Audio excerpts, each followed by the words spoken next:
E agora entrando um pouco nessa parte macro, porque quando a gente fala de renda fixa, e tem muita gente que assiste aqui o podcast Sócio, já investe, o pessoal geralmente fala, a renda fixa está pagando bem agora, mas daqui a pouco a inflação já está caindo, os juros vão cair, e a gente vai ver uma renda fixa pagando menos. E alguns, inclusive, começaram a investir naquela época onde a Selic caiu até 2%.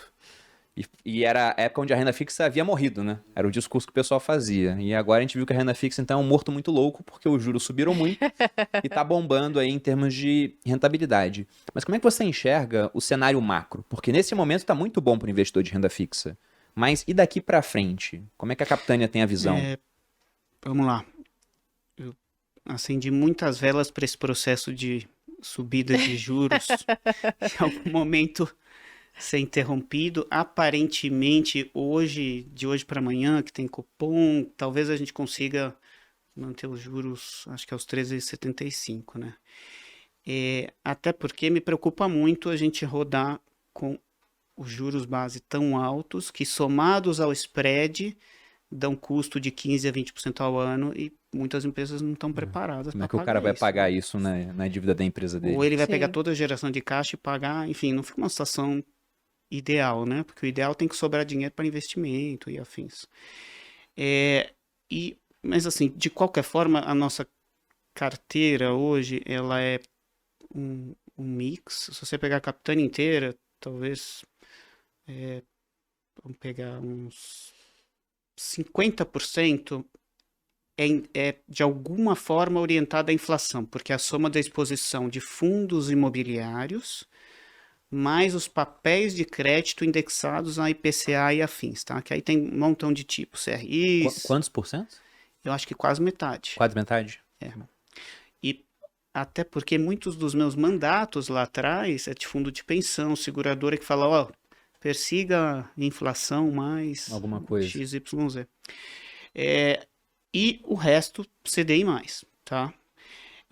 Mas eu vou falar uma coisa curiosa aqui, tá? Os papéis que me mostram no dia a dia, que são os que circulam nos mercados de capitais, eu não estou falando dos específicos, tá? Eles, quando o pessoal vai me mostrar, ele rende de 1,5, 2 a 6 ao ano, mais a taxa de governo.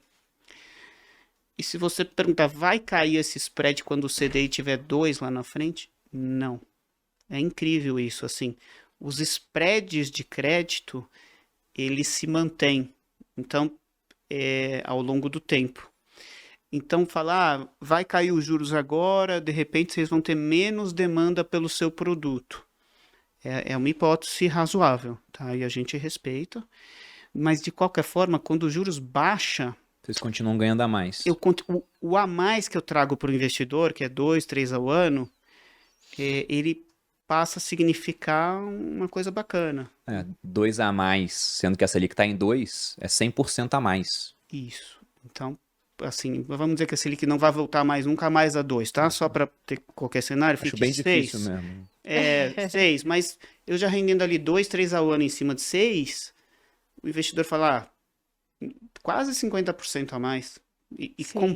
Desculpa, de forma exponencial e composta, isso dá uma poupança no médio e longo prazo bastante forte. Eu achei interessante, você falou, olha, a gente tem indexados à inflação, quase metade, né? CDI mais alguma coisa. E pré-fixado, vocês não costumam ter? Não, a gente tem algumas transações, só que eu tomo muito cuidado com a capacidade de pagamento do tomador de recurso. Então, se o cara fala, não, eu vou te pagar lá 1,5 ao mês e dá 20 ao ano, eu falo, esse cara, meu, é 10 anos a transação, será que ele vai conseguir pagar para mim? Eu fico um pouco receoso de travar. A gente tem transações de carteira, temos, mas é 1% dos, sei lá, 250 a 300 ativos, são uns 3 ativos assim, entendeu? E a gente tem feito com empresas de tipo sólidas, assim, de primeira linha. Entendi. Mas assim, assim, por outro lado, você pegar os FDICs, tem muita carteira pré dentro. E então a gente indiretamente tem. Eu achei que pudesse ser uma preocupação com uma inflação pensando no longo prazo. Porque, principalmente para o investidor iniciante, ele bate o olho lá em renda fixa ele descobre que a renda fixa não é tão fixa assim. Porque se ele olha lá, pegando os títulos públicos, né? Se a pessoa entra hoje na plataforma do Tesouro Direto, vai achar duas opções de Tesouro Selic, aí ele pensa, Tesouro Selic, paga a Selic. A Selic muda a cada 45 dias, pode mudar a cada 45 dias, então ele não sabe quanto vai receber. Se ele pega um tesouro indexado à inflação, aí ele vai receber inflação mais alguma coisa, ele também não sabe o quanto é inflação. Então o pré-fixado, às vezes, é muito atraente. Porque o cara sabe, nossa, se eu comprar esse pré-fixado, eu vou receber essa taxa, que está mais ou menos em uns 12% hoje, ao ano, então no vencimento eu sei exatamente o quanto eu vou ter, eu quero usar esse dinheiro para o meu casamento. Então o cara pega lá um tesouro pré-fixado 2029 e vai carregar o título durante 7 anos para casar daqui a 7 anos. O que acontece muito, né? Uma aluna não aprova esse casamento tão demorado Acho assim. absurdo. Acho absurdo, mas é o que acontece. Só que ele não entende que a inflação pode ficar mais alta do que ele espera e o ganho real dele muito menor. E dependendo, você pega uma Argentina da vida, imagina um argentino que comprou um pré-fixado que pagava 40%, sendo que a inflação agora lá é muito mais do que isso. O juros lá está em 70% hoje em dia. Nossa. Então como é que você enxerga essa questão de inflação no Brasil no longo prazo e juros? Vocês têm uma visão assim para pensar, olha, vale mais a pena pegar indexado, CDI? Temos, sim. Por exemplo, sempre que o título público do governo federal indexado à inflação, que chama-se NTNB, passa ali daquele rendimento de inflação mais 6, você tem vamos chamar um grande investidor que tem R$ 1 trilhão que começa a olhar com um carinho especial, que chamam-se fundos de pensão. Tá? A gente tem bastante fundo de pensão na Eles têm essa marca então, IPCA mais 6? Tem, porque é um pouquinho acima da meta atuarial deles, que eles têm que entregar lá a inflação mais 5, inflação mais 5,5. Passou de 6, eles começam a olhar e falam, ó, eu vou ficar investindo um monte de coisa aí, dá muito trabalho, deixa eu investir em NTNBs de médio e longo prazo. E então eles ficam sempre olhando, a gente sabe que é uma certa região de preço do título público que você atrai, vamos dizer, investidores de médio e longo prazo, que são os fundos de pensão, 1 trilhão e pouquinho de reais no o sistema hoje dentro do Brasil. E assim, e pra gente que quando chega nessa região acima de 5, você soma o spread das transações que a gente faz, que é o prêmio adicional, 2, 3 ao ano, você começa a achar transações a 9 ao ano. Então eu falo, nossa, isso aqui não vou perder dinheiro de jeito nenhum, entendeu? Inflação mais 9. Inflação mais 9, prazo médio do papel, o prazo total 10 anos, prazo médio 5 anos, enfim, vamos que vamos, entendeu? Porque alguma hora o país acalma. É o que a gente espera. Não, mas tá acalmando um pouquinho. Não, é verdade, concordo com você. E aí, assim, o mesmo acontece para taxa pré. A gente pegou ela atingindo, sei lá, 3 meses atrás, talvez.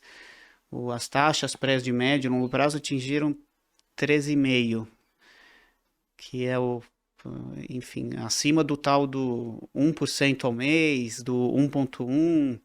Então, também ali é difícil de perder dinheiro. Mas qual o problema também de investir em taxa pré? É o que você estava colocando, talvez seja mais para um gestor de recursos, porque investir a 13 ao ano, aí daqui a pouco baixou para 11, vou sair dessa posição e zerar.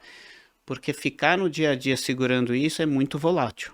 Sim, o cara que ele investe a 13, quando a taxa cai a 11, ele tem um ganho com marcação a mercado. Os juros caem, o preço do título sobe. É um raciocínio um pouco mais complicado no detalhe, mas tem vídeo no meu canal, quem já fez o vídeo de renda também já conhece essa questão de marcação a mercado, mas o gestor ele busca ganhar com esse movimento de queda das taxas.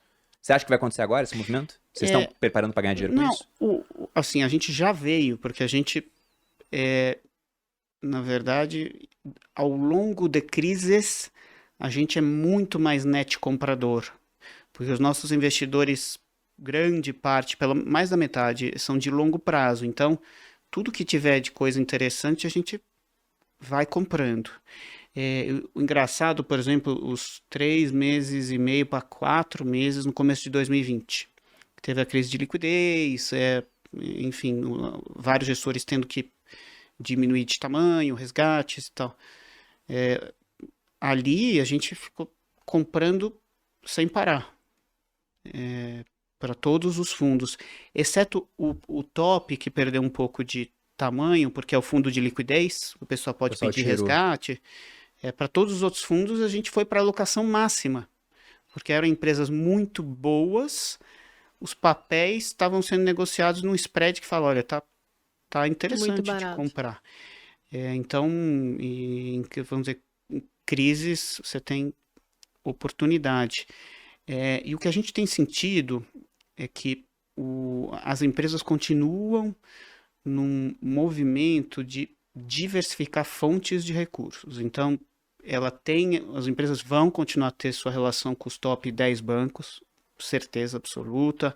Se possível, acessar linhas de longo prazo com BNDES, Banco do Brasil, Caixa, agências de fomento, sim, mas também estão circulando mais nos mercados de capitais. Então, o número que chama-se emissores ou tomadores de recurso nesses mercados só tem aumentado.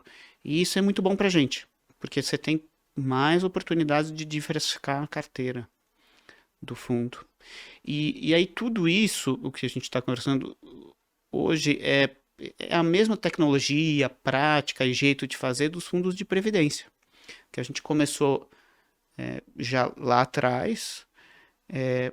Confesso que a gente não conhecia muito o que era a previdência e o seu potencial.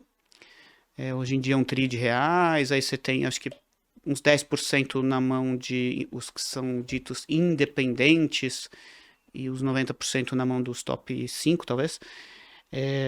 E aí a gente foi aprendendo sobre qual é o formato do produto, como é que é a legislação, o que eu posso comprar, será que eu tenho a mesma liberdade de gestão dos outros produtos que eu tenho, como é que é o comportamento do investidor, é um fundo que resgata no curto prazo, mas o investidor acaba ficando por muito mais tempo ali. Verdade. Então é interessante. Então a gente foi inclusive aumentando as parcerias com algumas seguradoras, né?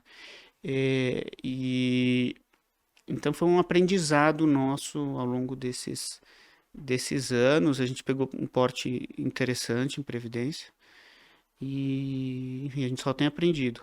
E se você gostou desse vídeo, já deixa o seu like, se inscreva no canal e ativa o sininho das notificações.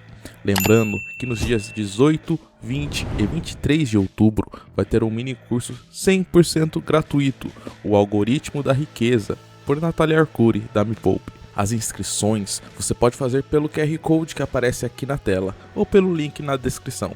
Inscreva-se, é grátis.